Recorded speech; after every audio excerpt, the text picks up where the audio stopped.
Hey friends, welcome to the Well Aligned podcast. This podcast is for women seeking to work within their soul aligned purpose.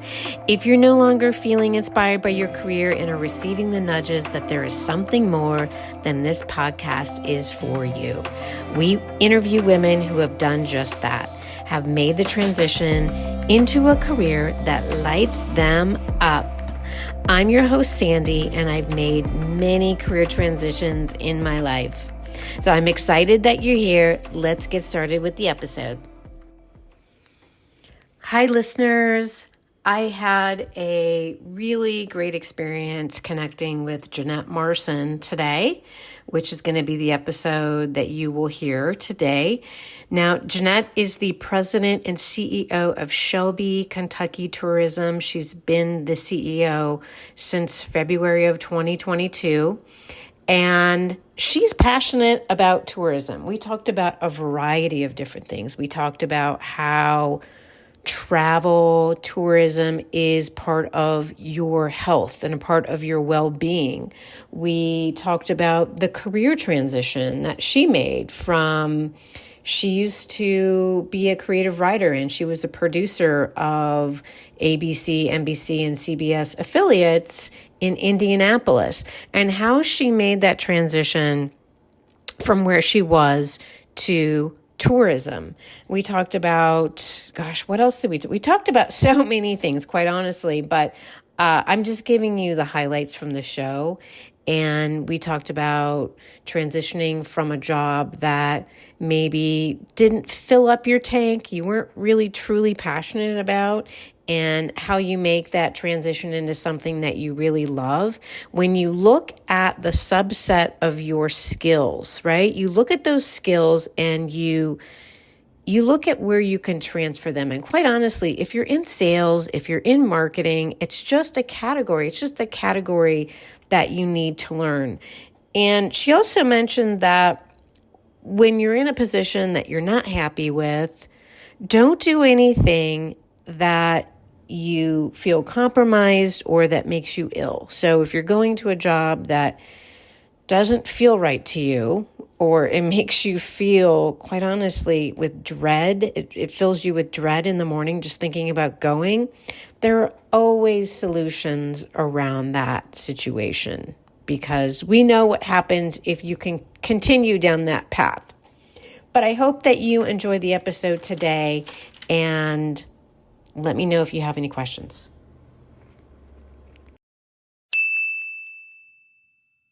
Well, welcome to the Well Aligned podcast. Thank you so much, Janette, for being here today. Oh, thank you for inviting me. It's a pleasure, and I'm honored to be here. Well, I would love it if you would just introduce yourself and tell us a little bit about you. Well, as you said, Janette Marson. I'm the president and CEO of Shelby KY Tourism here in Shelby County, Kentucky. We're right next to Louisville, up here in this part of Kentucky, the kind of the northern edge of it. Of course, we do a tourism office. So our job is to promote the destination and get outside folks to come and vacation here in Shelby County. Another additional job that we have is we also run a conference center. So it's almost like having two full-time jobs, managing both the tourism office and a conference center here in Kentucky. But I love it. I've got a great staff and I love what I do. Well, awesome. I know you didn't start out in travel, right? I did not. I've always loved to travel though. Yes, I did not start out in the tourism industry. I actually graduated from Butler University in Indianapolis. I had a major in communications, radio, and television. And at that time thought I wanted to go into TV. So I very, very beginning started out on air at a local CBS affiliate.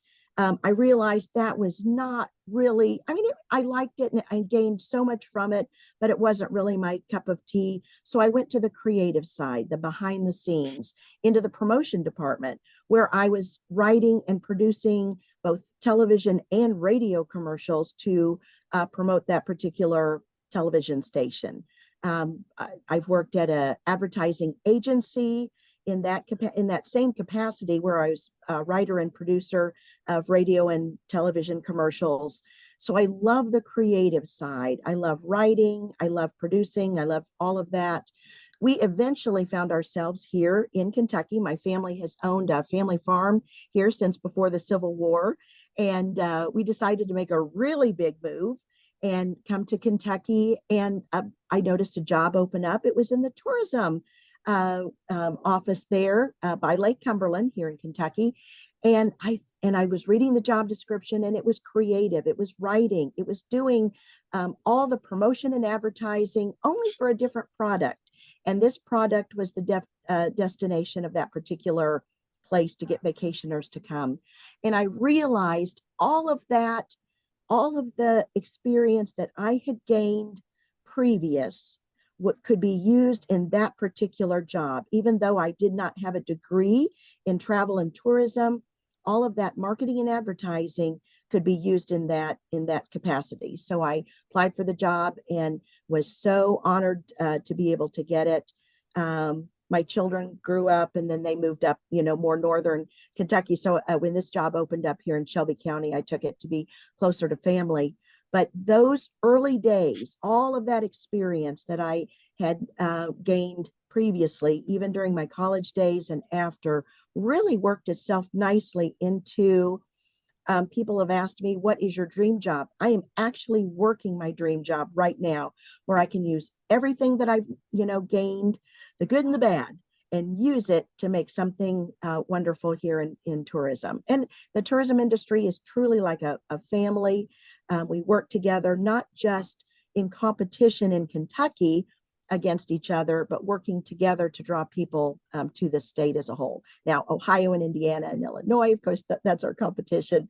But anyway, so that tells you a little bit about where I came from and then how I'm using that experience currently. Fantastic. I can tell that you're very passionate about tourism. I can tell that's definitely probably one of your top 5 passions. I definitely, I would say so. And actually, when you are in a job that you love and you are happy and you feel like you are in the right place, I think I would be passionate about whatever I am doing, just so the happiness level and I'm in the right place at the right time. So and that's where I am right now. But definitely I love what I do. I love the people I work with. And I think that adds to your happiness and your well-being in your whatever job you're working in. So You're making people happy too, right? You're talking about traveling. Well, maybe right. not, it's not maybe not always professional work travel is happy happy travel, Well, it is. I think it but is. Anytime you are traveling, and yes, travel and tourism and vacationing is a part of your well-being. Here in my office, I'm kind of not, I hate to use the word mandated, but it's a use it or lose it vacation time. Vacationing, even when they're going outside of Kentucky and they're, working for me, vacation time and downtime is vital to your well-being. And there used to be some kind of a percentage that I had seen. I won't even quote it because I don't remember what it was, but there is a great percentage of people in the United States that are not using their vacation time. So we in the tourism industry, to be leaders, to say, come and vacation, we definitely need to lead by example and be using our vacation time as well. So it is, yeah, travel and tourism, definitely well-being, making sure you take time away from your job for personal time, personal balance between home life, work life, and downtime. It's all very, very important to your health.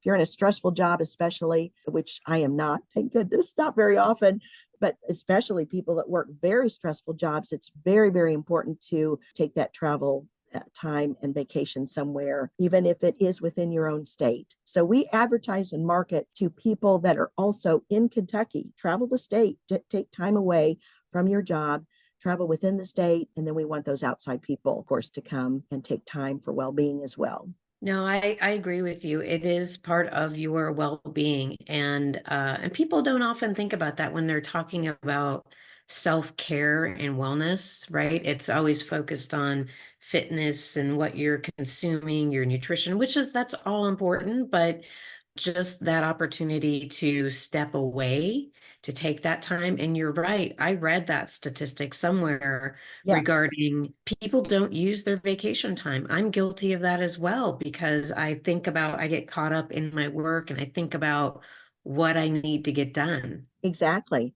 And it is important. I know I had done I was in a seminar not too long ago, and I know things have changed even within the workforce as far as like sick time. Make sure your sick time also is personal time. Make sure your employees, whether you're working in a wonderful, relaxed atmosphere like a travel tourism office or super high stress like a bank or sales, make sure your workers are taking time off for personal time. So our here in our office, the sick time is also for personal time. If you just need a mental health day, you can use those sick days for mental health. But you're Yeah. right. Travel tourism, vacationing, it just is a betterment for everyone. It helps you recenter, relax, and then get back to your job and in a much better headspace than when you left. Yeah, most definitely. Now, I would love to go back in time. Okay. And was there a moment prior to working in tourism, was there a moment in your career where there was just a real pain point where you couldn't do that anymore, what you were doing? You couldn't work in that space and you decided, okay, now is the time for a change. There have been several, I think, points like that. The a position before this one, well, I would work for a board, and I worked for a board previously, and some things had happened, and I had a board chair say, "Well, you just have to put up with it." And then you think to yourself, and I felt ill. You're ill inside yourself. Your stomach is upset. You go home and you worry and you can't sleep, and that is unhealthy to be in that particular environment. So when that person said, well, it's just something you'll have to put up with, I thought, do I really? And no, that answer is no, it isn't. You need to do whatever is best for you. So you get to a point where the happiness level is no longer there. And if you are in a job where it makes you feel ill, where you dread going in, where the problems just feel insurmountable, you need to stop and collect yourself and find out, is this something fixable? If it's not fixable, then make a change. Life is too short to work somewhere that literally makes you feel, ill or worrisome to go into the office. I would say in my earliest of days, and we've probably all been there, where you're very, very, very young, you're right out of college, and you remember those days where if they're older than you, you just do what they say no matter what. And I'll always tell young people that isn't the case. Don't do things that would make you feel compromised or ill, or in any way uncomfortable. But I've had a variety of different cases happen like that. I've even said that to my own sons. Life is too short to work a miserable job. You are never trapped. Whatever you're doing, never feel trapped. Your well-being is way more important, and there's always another job, and they'll fill your old job. Don't be worried that they can't do without you, because no matter what your position is, the highest of the high or the lowest of the low, you can always be replaced. So a very long answer to that question. I've had that instance variety of times and have learned from each time. Well, that was some great advice to give to your sons. Yes. That was fantastic advice because that's so true. And my parents, they would tell me that all the time as well, that you just don't want to be in a position where you're feeling ill or you're feeling stuck, you're feeling that there's no way out, that Right. there's always going to be another opportunity. It's always this or something better, right? Right. Absolutely. And I do always say, like, when you feel that way, never burn. This is another little thing to say, but never burn a bridge, because you never know when you'll have to cross Mhm. that bridge again.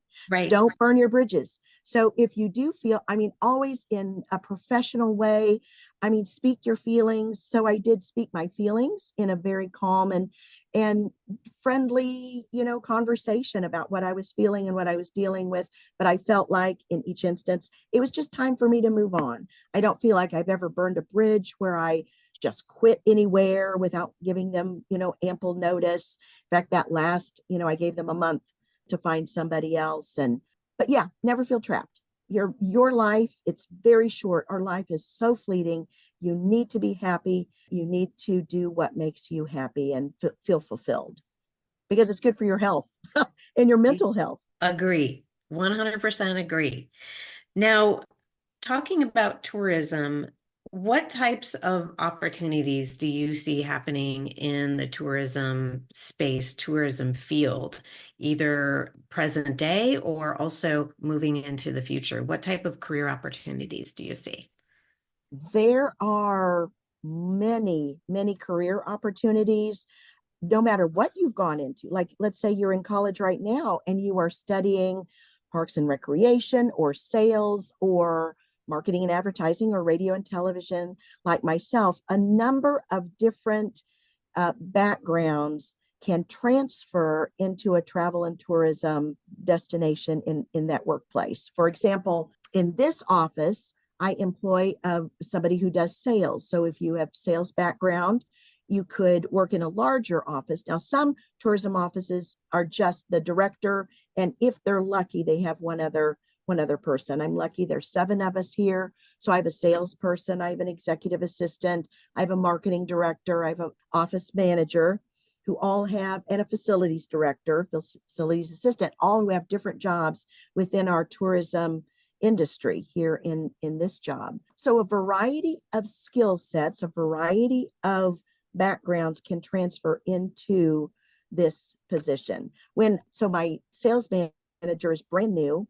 When I was interviewing for that particular position, number one on my list was personality. You can train, you can learn everything else, but you cannot train somebody to be a good person or a friendly person. That is kind of innate. That is hard. So I was looking for something very specific, personality number one.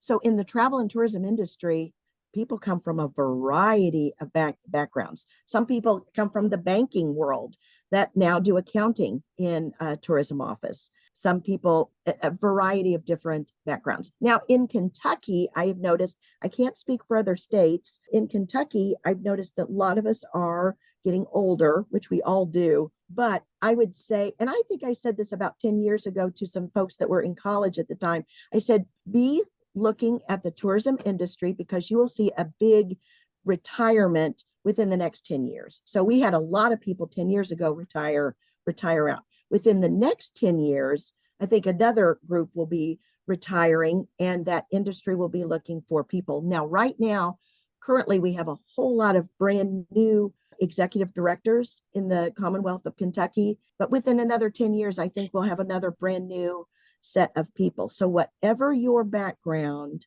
is, other than welding, or you never know, who knows, maybe a welder could transfer into travel and tourism, you never know. But a lot of different backgrounds and careers could go into tourism. But it is open. We are the travel industry is always growing. And of course, our offices are funded here in Kentucky through the hotel tax. When people stay at hotels, at least a certain percentage of that bill goes to the tourism office for funding. And then in certain cities, it's also the restaurant tax. Hotel tax is almost exclusively paid by outsiders. I think a lot of our restaurant tax is paid by travelers, but a lot of that is also paid by the people who live here. So as those amounts go up, the more advertising you do, the more travelers you get, our budgets increase, and we can hire additional people. So I think it's going to continue to grow. We've definitely gotten past the rough part of COVID and are definitely bouncing back after that very, very rough patch. Thank you for sharing all of that. Yeah, that's very insightful advice. And I also said I also saw something recently too about retirement travel that Oh, people who are, yes. yeah, I saw something that's a whole new category of travel too. And maybe it's been around for a while, but I just It has been around for a while. And that group of people, they have the money. Actually, those are the ones that spend the money. They stay the longest, they spend the most, they bring their grandchildren, they bring their extended family, and those are the ones that are spending money. Yeah, yes. So when we advertise, of course, a lot of it is to families, to individuals, and all the different demographic groups. But definitely that older traveler, they've got money and they are spending it. now looking back, what advice would you, just looking back on your career journey, what advice would you give someone coming into this career path of tourism?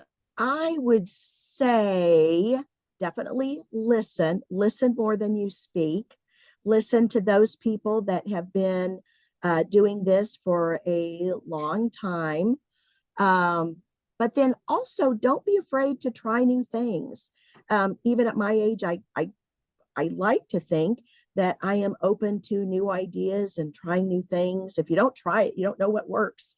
Right. Don't get stuck in a rut. But definitely, no matter what career you're in, listen more than you speak. And I'm a talker, so that sometimes is hard. But I know when I was first new, and I had a lot of background in advertising and marketing. You know, so you think you've got that covered, but tourism, it's government. I mean, you're a government entity suddenly. So suddenly you have statutes that you have to adhere to, and you've got uh, elected officials, both in your county and city, mayors, and in the state. So it's a whole new ball game. Yes, you're promoting a product like you may have done before in whatever career you were in, but you've got a whole new ballpark when it comes to working with elected officials and walking a tightrope. And not that you're ever going to make everybody happy, but you try. It's a chess game. It is a tightrope that you're walking, and you have to know how to navigate it. You have to know how to speak to your elected officials, to not automatically say no, but to consider what they're saying and say, I'll get back with you. They're the ones that keep your office open, keep you employed a lot of times too. Of course, you work for a tourism board, but those elected officials also keep your keep your office open and can close you down. So I don't know, listen more than you speak, and be open to new ideas as well. Well, yeah, that's some great advice. I too, I always have to remind myself about the listening component because we often get caught up in what we're going to say too when someone's speaking a lot. So I often have to remind myself that no, no, no, just cancel that thought, cancel, and focus and listen. Right. Listen to when someone's speaking directly to you. Yeah. Exactly. And get to know. I mean, this is a big, so we always do when we've got new directors. And I said we have a whole lot of brand new executive directors in Kentucky. We do a new director training. One of the major things is get to know your elected officials. That is so important.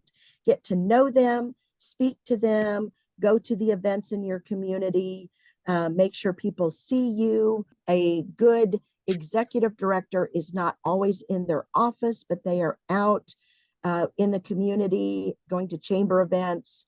And now, if you're a staff of one and you're doing all the things, that gets a little tricky. But if you've got a staff, then definitely make sure you're out in the community, meeting and greeting, and just be nice. Just be nice. I mean, that goes a long way with It sure does. with helping with smoothing any problems out with elected officials or the community or whatever. You touched on your marketing and advertising background. How Yeah. do you use that today in your current business? Well, currently, I am very, very lucky, and I have a very talented marketing director that does all of the marketing and advertising. I will every now and again put my 2 cents in of what I'd like to see. Like I'd love for him to do a particular magazine or maybe do photo of this or anyway, but not too much. In my previous office, I did all the things. I had a gal that did the accounting, collected the taxes and things like that, but I was executive director, marketing director, all sales, all the things. So literally did the ads, all of it, wrote the copy for the visitor guide. So currently just a guide and an oversight.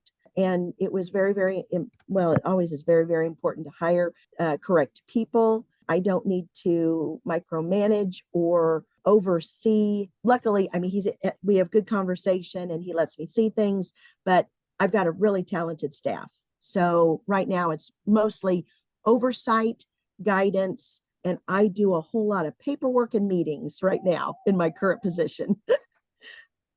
Well, and that's needed too. The paperwork and the Absolutely. meetings are needed too.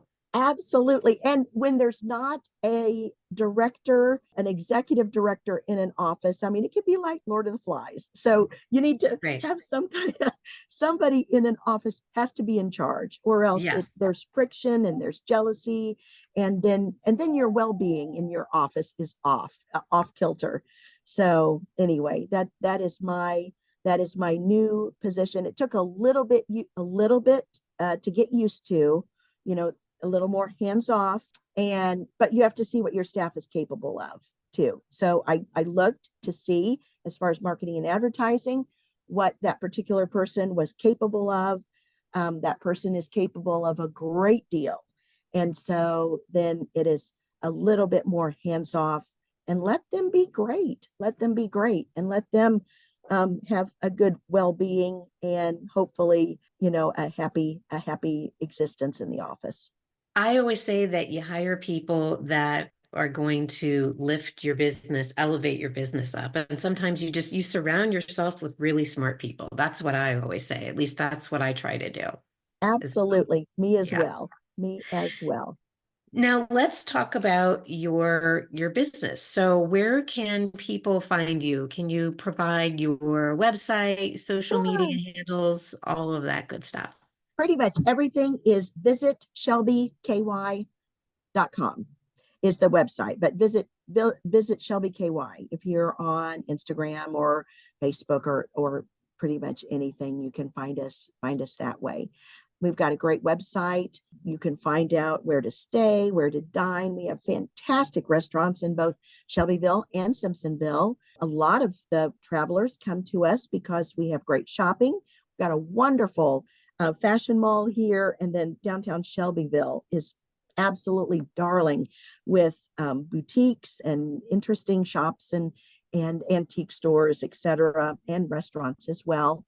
And then just a lot of, you know, great hotels and then vacation rentals as well. So definitely the website would be a great place to start to find out more about us. And then they can find links for Facebook and Instagram after that as well from the website.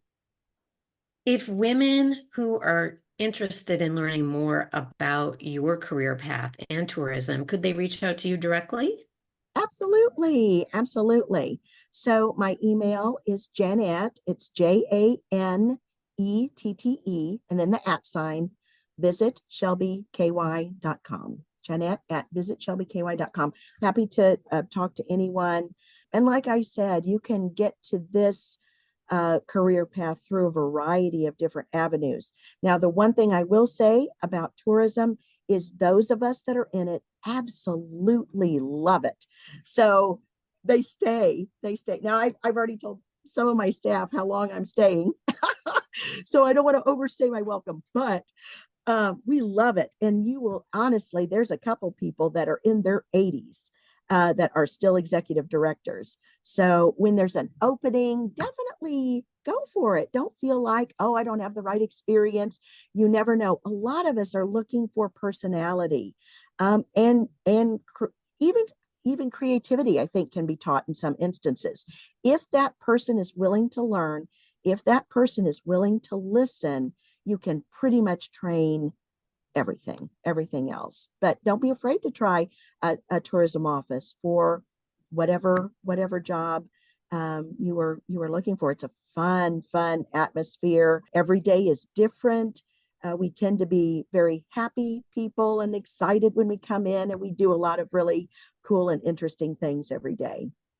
I want to work in your office now. I know you do. Everybody does. I want to It's work so there. I'm in Colorado though. So, well, thank you for sharing that. I can feel your passion and your enthusiasm for the industry. So it really comes through and I love it. That's exactly why I wanted to have you on the podcast because Deborah expressed how oh, enthusiastic you are about your career path. So well, this thank you. episode is going to really resonate with a lot of people. But my last question for you is around your favorite book, either your favorite book that you're reading to date, or it could be from the past, and it definitely could be something around tourism. I am trying to think of the title. I think it was called, what am I think it was called The Night Circus. It was something different. So you know how sometimes somebody at the library will suggest a book. I'm almost positive it was called The Night Circus. The Night Circus, and I am going to, now that I'm saying this out loud, I'm going to reread that. It was different. I love fantasy. I really do. Now, I do read a lot of professional development books, and I am reading for professional development. One of the latest books, oh, I can't think of the name. Anyway, several, mostly about managing people, office relationships right now, and different things like that. But The Night Circus, for fun, if I was going to the beach, I would say that it was fantasy, but yet it was very creative in the way that book was written. So that was probably my favorite book. And I'm Okay. now saying it out loud. I'm going to reread it. It was so good. It was very Well, wonderful. I'm looking for a new book for a summer read, so I'll check that out. Now, I've finished her whole series, but Frida McFadden, if you like crime thrillers that are clean, but yet where the ending is surprising and you go, oh my gosh, it wasn't the butler. Anyway, her whole series of books, Frida McFadden is a wonderful author. And I think she's got a new book coming out that I'm really excited about. But Frida McFadden isn't necessarily fantasy, but it is more of a crime thriller. And she is amazing. And I love that kind of book as well. Okay. Some things that are other than professional development, if I'm things that aren't really real life, where you can, yeah, take yourself outside of this world and just relax. Yeah, is me. Escape. Escape, Escapism. escape, yes, Escapism. escapism. For That is it. yes. Yes. I will put that information in the show notes and I'll definitely check those books out as well. But I wanted to thank you for your time today, Janette. It's been such a pleasure having you on the Well Aligned podcast, and I really appreciate all of your time. Oh, thank you so much. It was an honor to be here and I appreciate it. Thank you. Thank you. Thank you, Janette Marson, CEO of Shelby Kentucky Tourism. I really appreciate all the information that Janette shared today. She had some great nuggets of wisdom to share with us all. And I really appreciate when she shared, you're looking at your dream job. Just remember that that job you had that you didn't like, there are things that you've learned at that job that can be transferable. So you can use them down the road. Just remember that. And I just really appreciate everything that she shared with us today. So if you have any questions, just feel free to reach out to me, and I will be including all of Janette's information in the show notes. If you are interested in a career in tourism, I'm sure Janette will welcome the reach out, and I will include her information in the show notes. Thanks, everyone. Have a great day.